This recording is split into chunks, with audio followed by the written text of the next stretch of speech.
Et bonjour tout le monde, Caroline Lavre de Paix, dans les Alpes de Haute-Provence, à Lambrouis. Je viens, par cette petite vidéo spontanée, vous parler de cette nouvelle lune en bélier et de ce printemps qui est enfin là. Voici les énergies qui nous annoncent les pleins rayonnements de notre être. Alors, pourquoi je viens vers vous? D'habitude, j'envoie des audios à mes proches et je le ferai aussi, en complément bien sûr. Euh, mais là, j'avais un ressenti, c'était de vous parler et de vous dire que tout est joie, bien sûr, dans ce printemps, même si on passe des moments quand même compliqués émotionnellement, physiquement, au niveau de la santé, des finances, d'un petit peu de tout, et puis de voir tout ce chaos autour de nous et tout ce monde qui se déconstruit, qui s'envoie les balles, sans compter des missiles. Je ne ferai aucun autre commentaire là-dessus. Mais le bélier, comme vous le savez, est un animal, une bête à cornes, et souvent avait été utilisé pour les offrandes dans le passé. Et on faisait des grands feux de joie et on mettait en offrande aux dieux, aux déesses, voilà.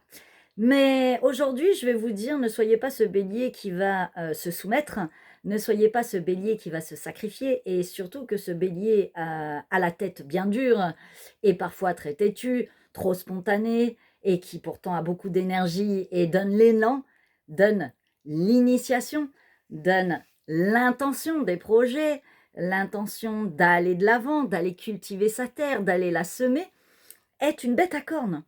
Et une bête à cornes qui ne doit pas non plus se soumettre à tout, et y compris au monde dans lequel on est et tout ce qui pourrait avoir du pouvoir sur vous. Donc je vous invite à aller chercher un peu plus de discernement, de prendre du recul avant de prendre des décisions ou d'être en réaction, puisque le bélier est soumis par la planète Mars, c'est son compagnon de route, et Mars est un guerrier. Alors soyez dans la guerre de la paix et pas dans la guerre de la guerre. Mais au-delà de ça, comme je vous l'ai dit, bélier est une bête à cornes, et cette bête à cornes, comme je vous l'ai dit, fonce des fois dans le tas et pourrait se prendre le mur. Donc, vigilance, nous ne sommes pas encore complètement prêts, et je vous l'avais déjà dit dans quelques audios ou dans d'autres vidéos, parce que j'ai des ressentis de choses invisibles, pas que du visible. Et c'est ma partie à moi, c'est mon expression dans ce monde, et je m'en sers pour transmettre des messages ou donner des enseignements. Ce que je ressens, c'est comme si on était encore dans un sas, même si la porte s'est entr'ouverte et qu'on va pouvoir s'infiltrer pour sortir, prendre le soleil, aller dans la nature, profiter de commencer à préparer son petit jardin et de s'inviter à se rejoindre avec des amis et prendre un bon apéro ou faire un bon barbecue au soleil sur une terrasse. Un rendez-vous de promenade, et je vous invite à aller dans la nature et de suivre les cycles de la nature et des lunaisons. Voilà, mais ça sera aussi une autre thématique d'une autre vidéo ou d'un autre audio. Euh, Au-delà de tout, même si tout ceci, je vous l'ai déjà répété, mais attention, nous sommes encore pas complètement, et comme dit l'expression d'ailleurs, nous ne sommes pas complètement dans le printemps intégré, d'accord? D'ailleurs, on change d'heure, c'est déjà juste pour nous faire une première annonce. Voilà, nous allons nous recaler sur l'heure d'été, et on est un petit peu encore en sas d'attente, oui. Pourquoi? Parce que le froid est encore là, le mauvais temps est encore là, les températures sont bien des fois très hautes, et des fois on a eu un très bel hiver, mais des fois nous surprennent le matin avec des petites gelées. Et puis pour ceux qui sont dans des endroits beaucoup plus froids en montagne comme nous, bah, ça va être des grésilles, de la neige, de la glace le matin, des températures très basses, bien en dessous de zéro, n'est-ce pas? Mais l'après-midi, grand soleil plein. Pourquoi je vous dis ça? C'est que nous rythmons avec la nature, et donc notre être, notre esprit, notre âme et tout notre corps de chair est à ce rythme-là. Donc n'allez pas vous dévêtir et prendre un coup de froid. Et comme on dit, en avril, ne te découvre pas d'un fil, au mois de mai, fais ce qu'il te plaît. Ce que je veux dire, et même si ça peut vous paraître, oui, oh, bon, on sait, ta vidéo n'a rien d'extraordinaire. Non, non, non, tout est subtil et les messages passent quand même. Quoi qu'il advienne, je fais ce que j'ai à faire et ce que j'ai à dire. Et ceux qui sont pas contents passent leur chemin parce que j'ai déjà eu des petites réflexions sur mes vidéos. Eh ben, c'est pas grave. J'ai le droit de m'exprimer. Et c'est dans cette intention que je vous dis que le bélier est très têtu. Il est un signe du soleil, il est un signe du feu. Et quand je dis soleil, c'est feu, ce feu intérieur, ce soleil intérieur, comme le lion, comme le sagittaire.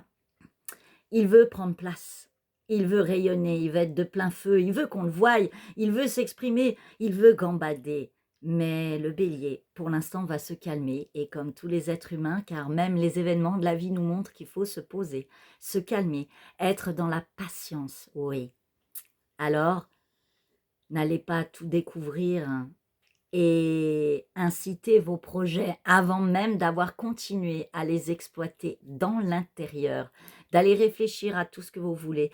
Car même le choix de déménager, de prendre une nouvelle maison, de s'investir, d'acheter une maison par exemple, ou de changer de projet professionnel, etc. C'est tout un cadre, un environnement qui va changer. Vous allez créer une ligne d'espace-temps. Un chemin va s'ouvrir et ça va engendrer tout un mécanisme de toile d'araignée autour, c'est-à-dire votre rythme de vie, votre emploi du temps, les gens que vous allez rencontrer, le cadre de vie, l'environnement, peut-être même le déplacement dans un autre lieu, tout va changer et va vous ouvrir à carrément une autre dimension de conscience et de vie et va vous ouvrir un autre futur. Alors faites attention à ce que vous choisissez, à ce que vous enclenchez, à ce que vous initiez. Prenez encore le temps de mûrir tout ceci, allez-y doucement, faites bien les choses, et puis au courant de la dizaine, quinzaine d'avril, quand les choses seront beaucoup plus annoncées, que la lumière sera encore plus là, que vous serez habitué à cette énergie du printemps tout doucement, vous pourrez enclencher les choses. Alors, dans cette énergie du bélier, je vous souhaite plein de belles choses, que des bonnes nouvelles. N'oubliez pas le ménage de printemps. Faites tout ce qu'il faut, comme nos ancêtres qui sortaient tous les draps, qui allaient nettoyer les cheminées, qui allaient faire le tri de leurs semences et qui allaient préparer tout ce qu'ils avaient à mettre en terre, mais aussi ils faisaient le tri des réserves, et c'est rien de nouveau tout ceci. Alors je vous invite en attendant à faire le tri et le ménage de printemps dans votre esprit, dans votre cœur, dans vos projets et tous les plans à mettre en place. Et bien sûr, de bouger dans votre maison, bouger l'énergie de la maison, c'est aussi bouger sa vie, son esprit. Ça fait du bien de faire le ménage de printemps dans votre maison, dans vos placards. Et je vous invite à le faire avant de tout déballer à l'extérieur et d'être sûr d'avoir pris le bon sens de votre vie et donc la bonne direction. Je vous souhaite un bon printemps, une bonne nouvelle lune, que des bonnes nouvelles, et à bientôt pour d'autres aventures. Je vous aime!